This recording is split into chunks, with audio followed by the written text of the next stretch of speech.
Amunisi yang ditemukan di TKP penembakan 3 polisi untuk senjata SS-1, M16 dan AK-47. Senjata laras panjang berkaliber 5,56 mm yang diduga digunakan untuk menembak mati 3 polisi di Weikanan, Lampung, ditemukan di semak-semak, sekitar 5 km dari lokasi penggerebekan arena judi sabung ayam di Kampung Karangmanik, Kabupaten Weikanan. Kepala Penerangan Kodam, Kapendam, 2 Sriwijaya Kolonel Infantri Eko Syahputra Siregar, mengatakan, senjata tersebut nantinya akan dicocokkan dengan peluru yang bersarang di tubuh ketiga korban. Ini masih proses mengecek, uji balistik, sambil menunggu saja. Senjatanya masih diproses Denpom.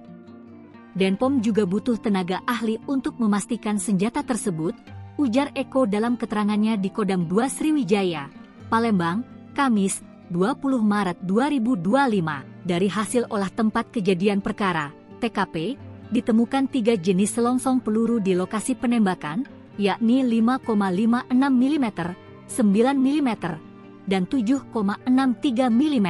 Peluru berkaliber 5,56 mm ini biasa digunakan senjata laras panjang jenis SS-1 atau M16, sedangkan peluru 7,63 mm umumnya digunakan oleh senjata jenis AK-47. Sebelumnya diberitakan, seorang saksi mata berinisial Z mengaku melihat prajurit TNI menembak 3 anggota polisi dari jarak dekat dalam insiden berdarah di arena judi sabung ayam di Kampung Karangmanik, Weikanan, Lampung, Senin, 17 Maret 2025. Dalam kejadian ini, 3 polisi tewas di tempat, yaitu Kapolsek Negara Batin Ibtu Lusianto, Bintara Unit Binmas Polres Negara Batin Bribka Petrus Aprianto, dan Bintara Satreskrim Polres Weikanan Bribda M. Galip Surya Ganta. Kapolda Lampung Irjen Helmi Santika menyatakan bahwa berdasarkan keterangan saksi dan personel yang berada di lokasi, jarak tembak bervariasi antara 6 hingga 13 meter.